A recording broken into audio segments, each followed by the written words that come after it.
Assalamualaikum warahmatullahi wabarakatuh dan salam sejahtera kepada Cik Sharifah Khadijah binti Syed Abu Bakar dan rakan-rakan sekalian. Saya Muhammad Syamil Nazmi bin Johari, nombor matrik CD 2017, ketua bagi kumpulan 2. Tema bagi grup kami adalah falsafah dalam kehidupan. Manakala tajuk adalah berkaitan kesihatan mental mahasiswa semasa pelaksanaan PKP. Okay, next. Ini merupakan senarai ahli kumpulan 2.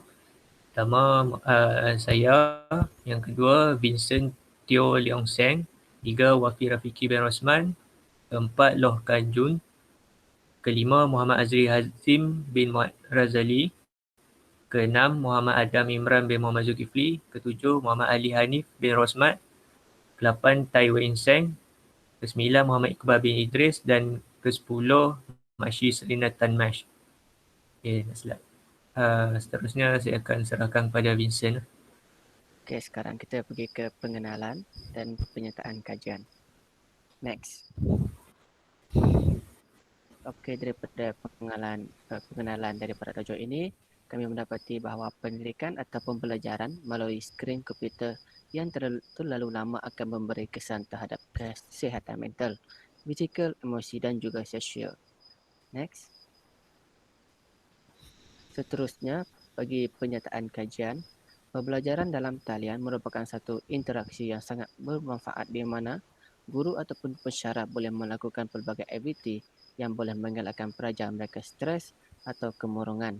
Selain itu, ibu bapa dan guru juga perlulah memberi penjelasan kepada anak-anak terutama tentang cara berkomunikasi itu sendiri. Lepas tu, ibu bapa juga memberi penjelasan kepada tentang macam mana nak cakap dengan guru ataupun tanya-tanya dengan pensyarah kalau mendapati persoalan lah. Okey, sekarang saya serahkan kepada member saya.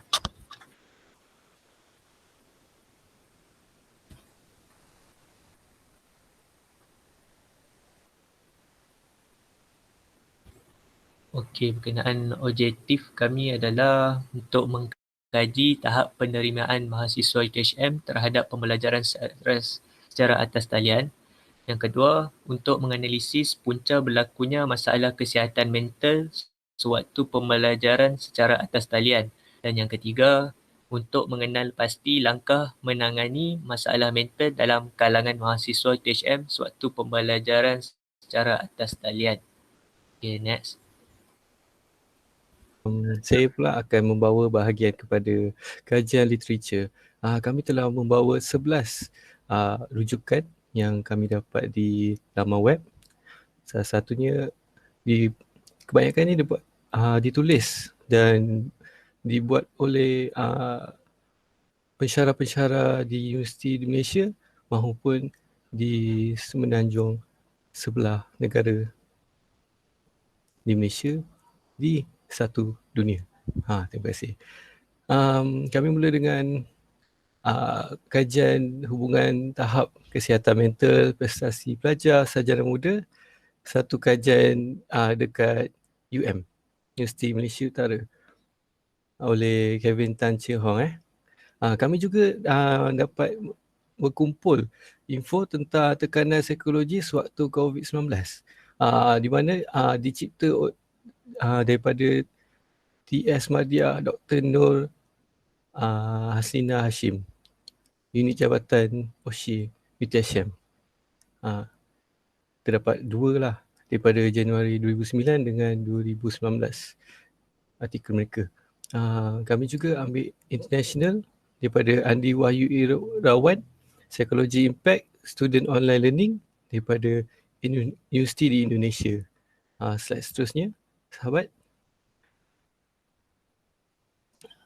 Ini kajian literature bahagian 2 kami, di mana kami mengambil daripada college-college yang ada di Malaysia juga, antaranya di Universiti Sains Malaysia dan juga International Islamic University di Islamabad. Seterusnya. Selepas itu saya akan bawa segmen metodologi. Kami menggunakan carta metodologi ni menggunakan penelitian kuantitatif. Antara satu kaedah daripada dua kaedah. Antaranya lagi satu adalah kualitatif. Namun kuantitatif ni kami telah membuat Google Form melalui dan di-share melalui WhatsApp kepada kenalan mahasiswi dan siswa lah, kepada group kelas, club, fakulti dan komuniti masing-masing lah. Kami menggunakan analisis data ni nak memperoleh dan mempersembahkan data yang ada dalam jadual dan graf. Soalan kami mempunyai 4 bahagian, A, B, C, D, dan A demografi dan B, C, D sebahagiannya perlu responden menjawab antara rating scale antara sangat setuju hingga tidak setuju. Pada bahagian D pula kami telah mendapat mendapat peluang untuk meminta responden memberi pendapat tersendiri terhadap menangani psikologi dalam e-learning ni. Itu sahajalah. Terima kasih.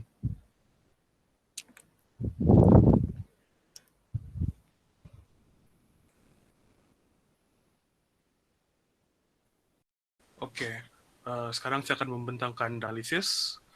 Kami melakukan kajian melalui borang soal selidik dan kami mengedar borang soal selidik melalui apps WhatsApp.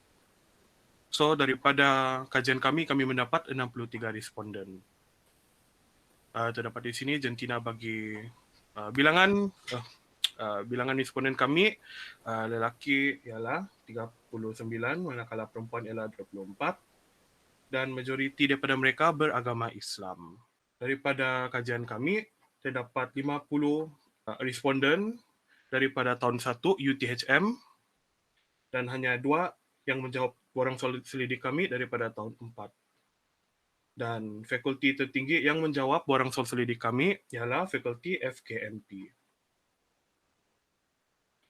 Untuk bahagian B, tahap penerimaan mahasiswa UTHM terhadap pembelajaran secara atas talian. Di sini adalah contoh daripada soalan yang kami telah edar dan ini menjawab objektif pertama. Antaranya adalah, saya bersedia dengan kelengkapan alat peranti untuk menduduki kelas secara atas talian. Di mana 31 responden menjawab setuju. Hanya 2 responden menjawab sangat tidak setuju.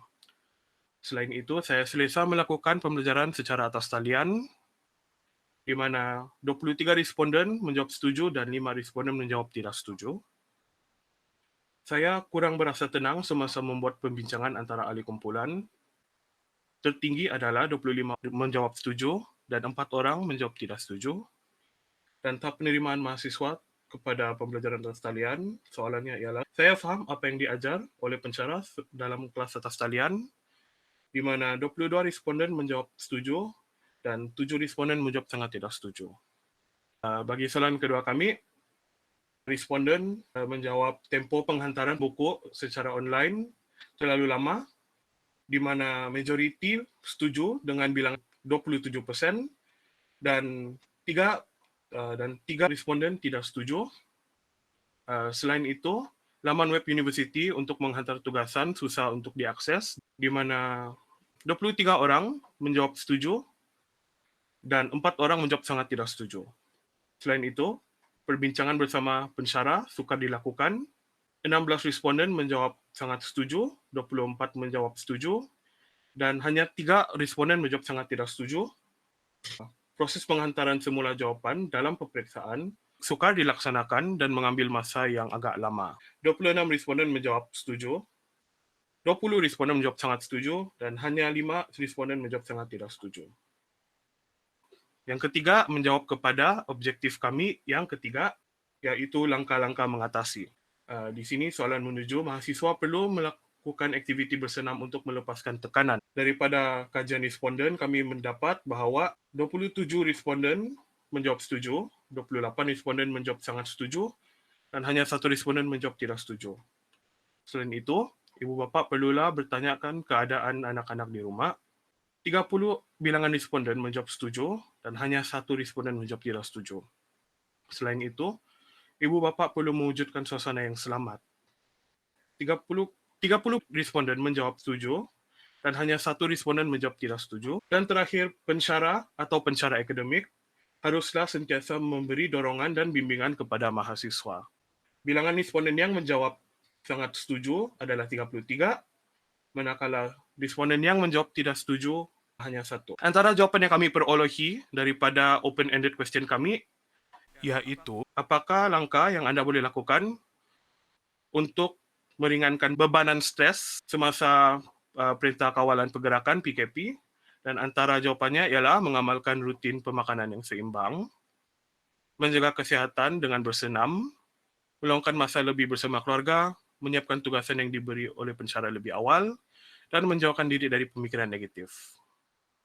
Okey, kesimpulan daripada kajian yang kami buat ni, pembelajaran online membawa kesan terhadap kesihatan mental di mana fizikal, emosi dan juga sosial yang boleh